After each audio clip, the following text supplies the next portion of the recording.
नए रास्ते, नया सफर। आप और हम एक नई दुनिया में हम सफर हैं। वो खूबसूरत राहनाइयों की दुनिया जो मुमलिकत खुदादाद से बाहर सजा रखी है उन पाकिस्तानी बासियों ने, कि जिनकी चमक और दमक आलमी सतह पर सब्ज हिलाली परचम के चांद सितारे की तरह अपनी एक खास शनाख्त रखती है। जी, ये है ओवरसीज की दुनिया।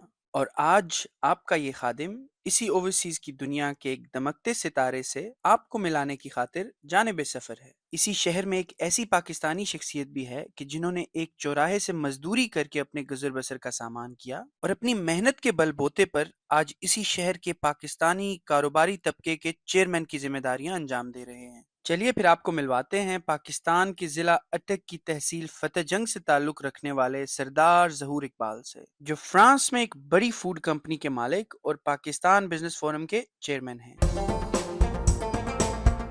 ये जो राइस है, ये जास्मीन राइस है। इसका मैं फ्रॉम थाईलैंड। ओके। और ये अफ्रीकन पीपल और फ्रेंच पीपल ये वो है जो थोड़ा मोटा हो जाता जो है। मोटा हो जाता है। हाँ हाँ हाँ, ये वो ठीक वाला है, ये राइस है। अफ्रीकन वो खाते हैं। ठीक है जी। अच्छा, ये राइस है। ये देखो, इसी के ऊपर लिखा हुआ है फ्री फॉर सैंपल। ये 400 ग्राम है। ठीक है। और ये है सेला राइस। बेसिकली अगर आप इंटरनेट पे भी चेक करें ना, तो 2005 से पहले सेले की सेल पूरी दुनिया में कहीं नहीं थी।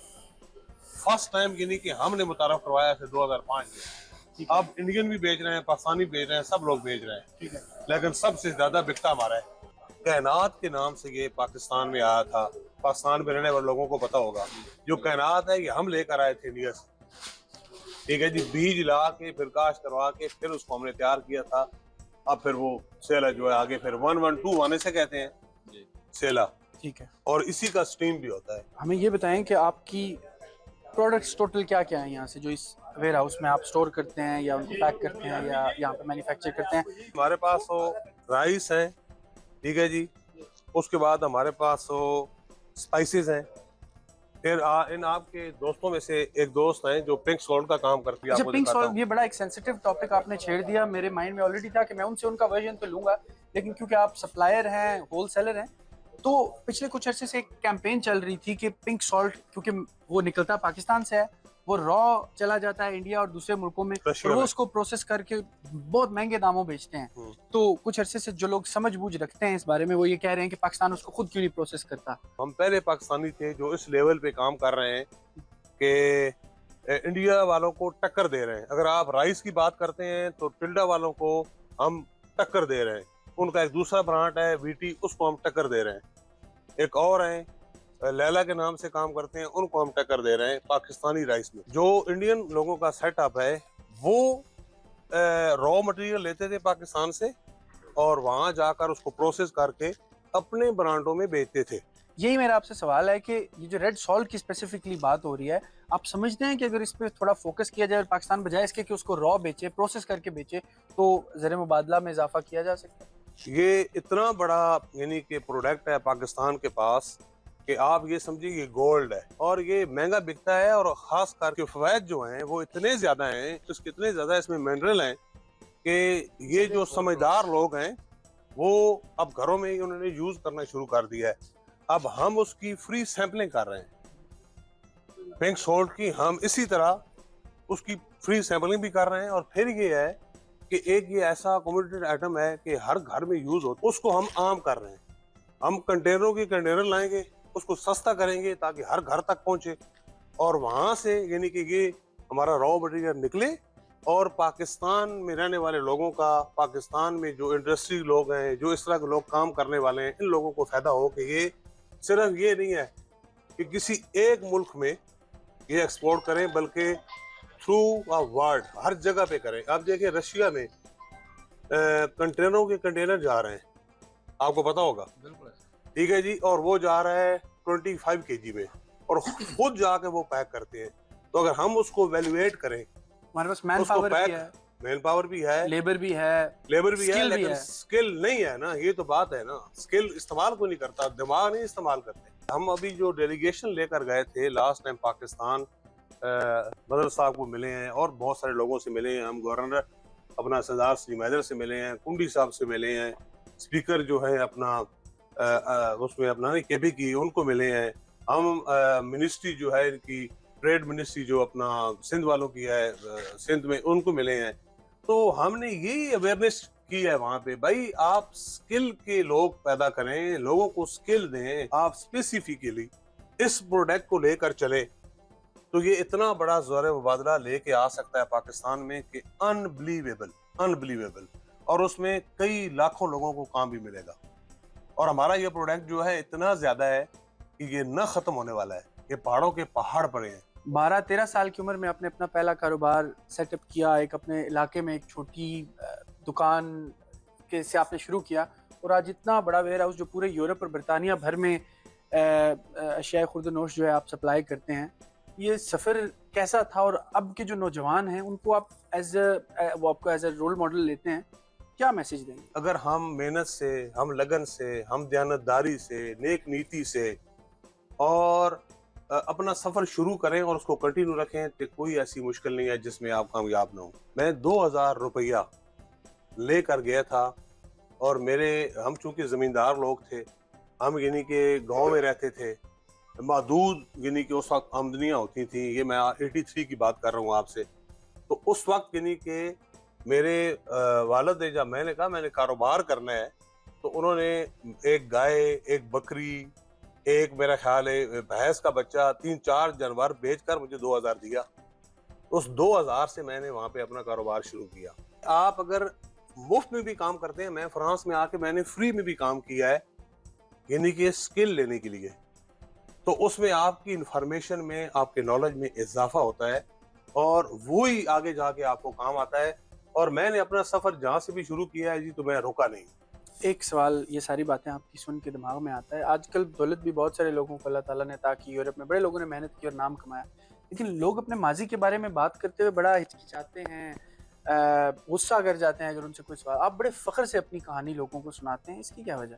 इसकी वजह ये है ना जी कि मैं कहता हूँ कि मेरे जैसे लाखों लोग हैं और लाखों लोग हैं, और उनको पता होना चाहिए कि ये दौलत, ये पैसा, इसकी कोई वैल्यू नहीं है। सिर्फ वैल्यू है कि आपकी कदर है तो आपके कमाल की, आपकी दयानतदारी की और आपके सच की। आप भी कुछ बन सकते हैं, आप भी कुछ कर सकते हैं, लेकिन करने के लिए आपको सच बोलना पड़ेगा, आपको लोगों का साथ देना पड़ेगा। आज आप इस इतने बड़े एम्पायर के मालिक हैं माशाल्लाह, लेकिन यहाँ पे पहुँचने तक बड़े तल्ख हकीकतें आपके सामने आई होंगी, बड़े मुश्किल वक्त भी सामने आए होंगे। कोई एक ऐसा वाक़या हमसे जो शेयर करना चाहें जो अभी भी आपको याद आता है तो आपके रोंगटे खड़े हो? हमारे यानी कि 2005 जनवरी 4 जनवरी को हमारा वेयर हाउस था, वहाँ आग लग गई एक साथ वाले वेयर हाउस में। तो साथ वाले वेयर हाउस में आग लगी तो हमारे वेयर हाउस तक आई, और जब मैं शाम को घर गया तो मैंने अपने बच्चों से कहा कि आप ये समझें कि जब मैं 29 अक्टूबर को फ्रांस आया था तो मेरे पास एक पैंट और एक शर्ट थी। आज मैं उस पोजीशन में हूँ क्योंकि जो 5 लाख यूरो का उस वक्त 2005 में 5 लाख यूरो का स्टॉक बहुत बड़ा स्टॉक था मेरे लिए, कम से कम मेरी हैसियत के हिसाब से। तो वो एक पैकेट भी बाकी नहीं बचा था, आग लग के जल गया था सारा। सुबह यानी कि 5 जनवरी की जो सुबह हुई तो आप ये समझें कि मेरे पास कुछ भी नहीं था, लेकिन इतने दोस्तों ने, अतीक साहब यहाँ खड़े हैं जी, बैर है, इस जैसे दोस्तों ने, यानी कि अतीक वो बंदा है जिसने मुझे 3 लाख यूरो तक दिया जिस वक्त मेरे पास कुछ नहीं था। तो मेरे दोस्तों ने इतने मुझे फंड दिए, इतनी इमदाद की कि मुझे 6 महीने बाद पता ही नहीं चला था कि आग लगी थी। सारे सफ़र में किसी ने धोखा भी दिया? धोखा देने वाले बहुत होते हैं, लेकिन मैं पीछे देखता नहीं हूँ। जो धोखा दे जाते हैं, मैं कहता हूँ कि अगर इनके पीछे मैंने टाइम वेस्ट करना है तो ये बहुत बड़ा नुकसान होगा। जो मेरे नसीब में है ना, कोई और नहीं ले सकता। जो मेरे नसीब में है वो मेरे पास ही है। सबसे बड़ी कामयाबी, मेरे बाप ने मुझे एक सबक दिया था। उन्होंने कहा कि एक चीज नहीं करनी है, उसके बाद दुनिया में जो मर्जी करो, मैं कुछ नहीं कहूंगा आपसे, झूठ नहीं बोलना।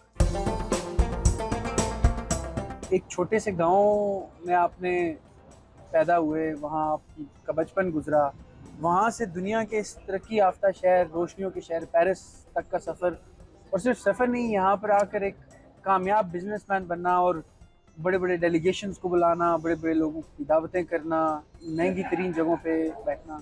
कैसा महसूस करते हैं? देखिए जी, ये बस तो एक कुदरत का निज़ाम है और मैं इस बात पे बिलीव करता हूँ कि कहीं ना कहीं किसी न किसी की आपको दुआ लगती है। और मैं समझता हूँ कि मेरे माँ बाप की, बुज़ुर्गों की दुआएं हैं, तो मैं समझता हूँ ये कुदरत का निज़ाम है और अल्लाह ताला आपको ज़रूर अपनी आपकी मेहनत का और आपकी नीयत का फल देता है। अच्छा, कहते हैं कि हर कामयाब आदमी के पीछे कोई ना कोई एक ऐसा किरदार होता है जिसने उस आदमी के ऊपर एक वक्त में इत्मीनाद किया होता है, उसको सहारा दिया होता है, उसको सपोर्ट किया होता है। आपकी ज़िंदगी में जब फ्रांस आए तो ऐसा कोई शख्स, ऐसी कोई शख्सियत, ऐसा कोई फ़र्द था? बहुत सारे वाक़े हैं, बहुत सारे लोग हैं। फैमिली थी, मेरे अज़ीज़ थे, वो जब पाकिस्तान आते थे मैं उनको फैसिलिटेट करता था। ये मैं आपको 83, 84 की बात, 85 की बात कर रहा हूँ। तो उन्होंने मुझे ऑफ़र किया कि भाई आप पेरिस आ जाओ। तो मुझे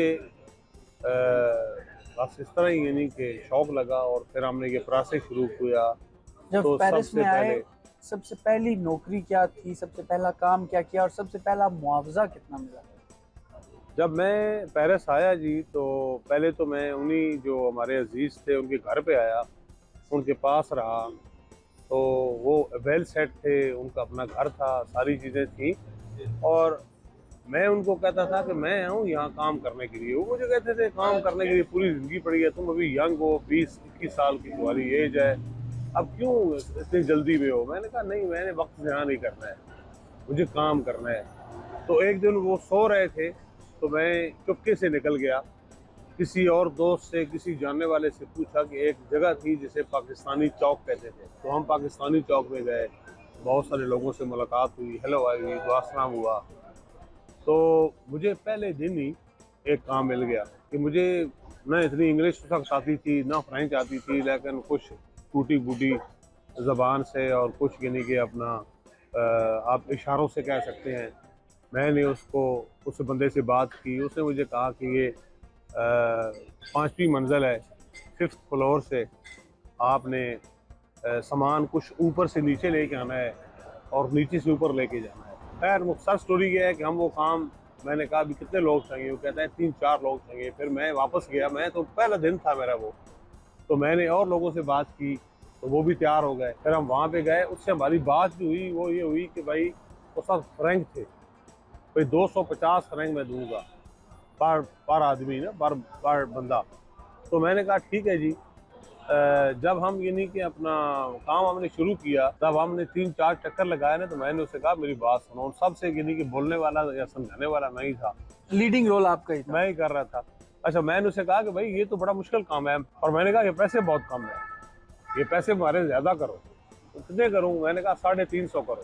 उसने कहा ठीक है, 350 ही ठीक है। फिर उसने हमें खाने के पैसे भी दिए। हमने 3-4 दिन काम किया और वो आप ये समझें कि 1000 फ्रैंक हमें मिला। कैलकुलेशन की तो वो 1200 रुपये बनते थे ना पाकिस्तानी। तो 1200 की बड़ी वैल्यू थी पाकिस्तान में उस वक्त। तो मैं बड़ा खुश हुआ कि भाई 3 दिन के मुझे 1200 मिल गए। अच्छा, इस आपकी सारी बातों में आपने कहा कि वो फैमिली थी जो आपको लाई, उस फैमिली से अभी भी रब्ता है? उन्होंने बिल्कुल आपकी जी, तरक्की वो का तो दौर हमारे देखा? यानी कि मेरी मिसेस के रिलेटिव हैं, वो हमारे रिश्तेदार हैं। खुश होते हैं आपको देख के? हाँ, देख के खुश होते हैं जी, बिल्कुल खुश होते हैं। बल्कि वो जो बुजुर्ग थे, अल्लाह ताला उनको जन्नत फिरदौस में जगह दे, वो बहुत हो चुके हैं और हमारे बहुत बड़ा बड़ा उन्होंने मुझे हेल्प आउट किया, बड़ा उन्होंने मेरा ख्याल रखा। फिर मैंने अपना सफ़र शुरू किया। फिर मैं जब उसी दिन भी मैं वापस आया तो उनको ये मैं खबर बताई कि मैं इस तरह चला गया। वो मुझे ढूंढते रहे, सुबह जब उठे तो मुझे ढूंढने लगे कि ये बंदा गया किधर है। तो मैं शाम को वापस आया, मैंने कहा मैंने तो काम भी ढूंढ लिया है। तो इलाके में जब पता चला कि स्लोली स्लोली आप इतनी तरक्की कर गए, तो रिश्तेदारों को छोड़ के इलाके के लोगों की भी एक्सपेक्टेशंस जो हैं वो बढ़ जाती हैं। एक अमूमी तौर पे ये तासुर भी होता है कि जब बंदा बाहर है तो वैसे ही अमीर है, और आपको तो माशाल्लाह अल्लाह ताला ने करम भी बड़ा किया। तो लोग रब्ता करते हैं इलाके से हेल्प के लिए? देखिए जी, हेल्प के लिए तो बहुत लोग रब्ता करते हैं और जहाँ तक हमारे से हो सकता है हम हर किसी की हेल्प करते हैं। मैं ये सोचता हूँ कि भाई जो मैंने काम किया है, सबसे पहले अपनी फैमिली को सेट करो, ठीक है जी। अपने भाइयों को, अपने भाइयों के बच्चों को, फिर करीब के लोगों को, फिर जो सर्कल जो बड़ा होता है, जो हमारी इकोनॉमी सिचुएशन जो है बेहतर होती गई, तो हम सर्कल अपना बड़ा करते गए, कुछ कारोबार बनवा कर सिस्टम बना के दिया। सिस्टम बना के दिया। फिर उन लोगों को जिनको मैं ला सकता था उनको फ्रांस लाया या इटली में लाया, या जो उनको हेल्प आउट हो सकती थी वो किया। फिर हमने पाकिस्तान में बिजनेस शुरू किया, इसलिए कि भाई हम अपने अजीज जो है दोस्त हैं, उनको भाई सेट हैं, कर उनको सकें। सेट कर सकूं, उनको काम दे सकें। अच्छा, वो नौजवान जिसने फ्रांस में आके पहली नौकरी मजदूरी के तौर पर की और बाकायदा तौर पर बजरी ऊपर लेके गया और टूटा फूटा सामान नीचे लाया, उस नौजवान से इस शख्स तक का सफ़र कि जो एक बड़ा कामयाब बिजनेसमैन है, चाहे वो नवाज शरीफ साहब हों, चाहे वो मोहसिन नकवी साहब हों, पाकिस्तान के बड़े बड़े सियासतदान, बड़े बड़े ब्यूरोक्रेट्स, बड़े बड़े अफसरान, वो पेरिस आते हैं तो उनकी ख्वाहिश होती है कि सरदार ज़हूर के साथ हमारी एक बैठक हो और ये हमारा मेज़बान हो। क्या कोई भी नौजवान यहाँ तक का सफ़र तय कर सकता है? मैं समझता हूँ जी कोई मुश्किल नहीं है। टारगेट को अचीव करने के लिए आपका मोटो होना चाहिए और आपका पुख्ता इरादा होना चाहिए। बहुत सारी सीढ़ियों पे जब बंदा पाँव रखता है तो फिर बंदा फिसल जाता है। जब मैंने ये बिजनेस भी शुरू किया ग्रोसरी का, तो मैंने देखा कि भाई मुझे, अगर मैं कहीं पे जॉब कर रहा था, कुछ छोटा मोटा बिजनेस कर रहा था, 5-6 हज़ार यूरो अगर फर्ज करो मैं वहाँ से अर्न कर रहा था, तो मैंने कहा कि मेरा टारगेट ही होना चाहिए कि एटलीस्ट मुझे उतने पैसे मिलने चाहिए जो मेरी ज़रूरत है, वो पूरी होनी चाहिए। उसके बाद मुझे अपने बिजनेस को टाइम देना चाहिए। तो फिर हमने वो ही किया। हम बीच में नशेबो फराज आते रहे, मसाइल भी आते रहे, लेकिन हम उनका सामना करते रहे। हम कंटिन्यू स्टिल उसी जगह पे रहे और उसी जगह हम काम करते रहे। तो आज अल्लाह की मेहरबानी है कि हम कहीं पे पहुंच चुके हैं, लेकिन हमारा ये टारगेट ये नहीं है, हमने बहुत आगे जाना है इंशाल्लाह, और वो हमारा सफ़र जारी है इंशाल्लाह। कारोबारी ज़िंदगी में तो बड़ी कामयाबियाँ आपने समेटी और एक के बाद एक कामयाबी, नशेबो फराज भी आए, लेकिन उसके बावजूद आपने सफ़र जारी रखा। ज़ाती ज़िंदगी में कोई नाकामी, प्यार में कोई नाकामी, किसी और तरह की कोई नाकामी का सामना करना पड़ा? अच्छा देखिए जी, ये भी यानी कि मैं समझता हूँ ये बंदे के नेचर की बात है, और उसकी यानी कि एक ज़िंदगी का जो स्ट्रक्चर होता है ना, उसके हिसाब से वो आगे चलता है। मेरा जो हॉबी है वो बिजनेस है, वो आगे बढ़ना है। स्टिल आज भी अगर देखें हमारा बिजनेस यूके में भी चल रहा है, इटली में भी है, फ्रांस में भी है, पाकिस्तान में भी है। तो आज भी मेरी मिसेज मुझे कहती है कि भाई आप जब खाने पे बैठते हो तो आप प्रॉपर टाइम अपने खाने को नहीं देते हो। मैंने कहा भाई ये जो टाइम है ना हमारा, ये सिर्फ खाना खाने के लिए नहीं है, ये टाइम हमारे पास अल्लाह का दिया हुआ दी हुई एक अमानत है। इसको हमने प्रॉपरली और सही ईमानदारी से यूज़ करना है। हमने इसे टाइम को ज़ाया नहीं करना है, इसे यानी कि वेस्ट नहीं करना है। तो मैं यानी कि कोशिश करता हूँ कि मुझे जितना भी टाइम मिले ना, मैं उस तको-दो में रहता हूँ कि भाई मैंने बिज़नेस कैसे बढ़ाना है, अपना सर्कल कैसे बड़ा करना है। वो इसलिए नहीं कि पैसे कमाने हैं, इसलिए कि मैं ये देखता हूँ कि आज अगर मेरे साथ मेरे सप्लायर से लेके, मेरे ट्रांजिटर से लेके, ट्रांसपोर्टर से लेके और मेरे क्लाइंट से लेके एंड कंज्यूमर तक बहुत सारे लोग मेरे सिस्टम से जुड़े हुए हैं। अगर आप देखें, फ़र्ज़ करो हमारा फ्रांस के जो ट्रांजिटर हैं जो हमारे साथ काम कर रहे हैं, लाखों का काम है उनके साथ हमारा, उनका एक पूरा सर्कल चल रहा है। जो सप्लायर हमारे साथ काम कर रहे हैं उनका एक बहुत बड़ा सर्कल चल रहा है। जितना बड़ा सिस्टम होगा उतने ज़्यादा लोगों को फ़ायदा होगा। मैं ये बिल्कुल नहीं सोचता कि मैं अपने काम को इसलिए बढ़ा रहा हूँ कि मैंने पैसे कमाने हैं। मेरे हिस्से में जो आएगा आएगा, लेकिन मैं चाहता हूँ कि मेरे सिस्टम से और कितने लोगों को फ़ायदा होगा मैं वो देखूँ। ज़ाहिर साहब, आप ना सिर्फ एक अच्छे इंसान हैं बल्कि एक बेहतरीन मेज़बान भी हैं। आपके वक्त का बहुत शुक्रिया। आपके शहर में आके, फ्रांस में आके बहुत मज़ा आया और आपसे बातें करके भी बहुत अच्छा लगा। वक्त की किल्लत की वजह से हमें अपने प्रोग्राम को यहीं पर रैप अप करना होगा। आज की ओवरसीज़ की दुनिया के मेहमान थे सरदार ज़हूर, जिन्होंने अपनी ज़िंदगी का सफ़र और पहला कारोबार 12 साल की उम्र में एक किराने की दुकान से शुरू किया। फ्रांस में पहुँचे तो पहली जॉब मज़दूर के तौर पर की और आज एक कामयाब बिजनेसमैन के तौर पर आपके सामने हैं। अगली ओवरसीज़ की दुनिया की एपिसोड के साथ फिर हाजिर होंगे। अब तक के लिए इजाज़त दीजिए। अल्लाह हाफ़िज़।